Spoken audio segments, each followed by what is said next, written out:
Hello friends, ഇന്ന് ചെറിയൊരു വ്ളോഗായാലോ. മക്കൾ കുറേ ദിവസമായിട്ട് പറയുന്നുണ്ട് അവർക്ക് പട്ട ഉണ്ടാക്കി കൊടുക്കാൻ വേണ്ടിയിട്ട്. അങ്ങനെ ന്യൂസ് പേപ്പർ വെച്ചിട്ട് അത്യാവശ്യം നല്ല വലിപ്പത്തിലുള്ള 2 പട്ട ഉണ്ടാക്കി കൊടുത്തു.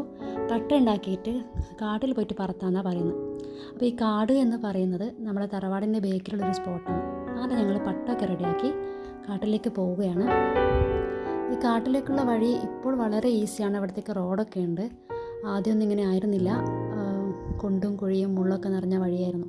പക്ഷേ ആ സമയത്ത് നമ്മൾ ഒരുപാട് തവണ അവിടെ പോയിട്ടുണ്ട്. നല്ല രസമായിരുന്നു പോകാനായിട്ട്. ഇപ്പോൾ ഈ റോഡൊക്കെ വന്നതിന് ശേഷം അങ്ങനെ പോവാറില്ല. വളരെ 1-2 പ്രാവശ്യം മാത്രമേ പോയിട്ടുള്ളൂ. അപ്പോൾ അങ്ങനെ നമ്മൾ കാട്ടിലേക്ക് പോവുകയാണ്. കാട്ടിലെത്തി ആ കാണുന്നതൊരു വെളിച്ചെണ്ണ ഫാക്ടറിയാണ്. അത് വന്നതിന് ശേഷമാണ് അവിടെ ഈ റോഡൊക്കെ വന്നത്.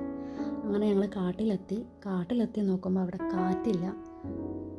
നമ്മൾ കുറച്ച് സമയം അവിടെ വെയിറ്റ് ചെയ്തു, കാറ്റ് വരുമോ എന്നുള്ളത് നോക്കാൻ. പക്ഷേ കാറ്റ് വന്നിട്ടില്ല. അങ്ങനെ നമ്മളവിടെ നിന്ന് എന്താ ചെയ്യാമെന്ന് വിചാരിച്ചപ്പോൾ കുട്ടികൾ പറഞ്ഞാൽ പിന്നെ നമുക്ക് ബീച്ചിൽ കൊണ്ടുപോയിട്ട് പറത്താമെന്ന് പറഞ്ഞു. അങ്ങനെ നമ്മൾ അവിടെ നിന്ന് തിരിച്ചു പോന്നു. കുട്ടികൾ ഭയങ്കര ഹാപ്പി ആയിരുന്നു. കാരണം 2 ഉണ്ട് കാര്യം. ഒന്ന് ബീച്ചും കാണാം, പട്ടവും പറത്താം. കുട്ടികൾ ഫുൾ ഹാപ്പി ആയിരുന്നു. അങ്ങനെ ഞങ്ങൾ ബീച്ചിലേക്ക് പോയിക്കൊണ്ടിരിക്കുകയായത്. അങ്ങനെ ബീച്ചിലെത്തി. പട്ടം അത്യാവശ്യം നല്ല ഹൈറ്റിൽ പറക്കുന്നുണ്ടായിരുന്നു. നല്ല രസമുണ്ടായിരുന്നു കാണാൻ. നമ്മൾ ഉണ്ടാക്കിയ പട്ടായതുകൊണ്ട് അതിൻ്റെ ഒരു സന്തോഷം വേറെ തന്നെ ഉണ്ടായിരുന്നു. കുട്ടികൾ നല്ലപോലെ എൻജോയ് ചെയ്തു. ഉപ്പയും മക്കളും കൂടിയിട്ട് നല്ല ഇതിൽ പട്ടം പറത്തിക്കൊണ്ടിരുന്നു. നല്ല രസമുണ്ടായിരുന്നു കാണാനായിട്ട്.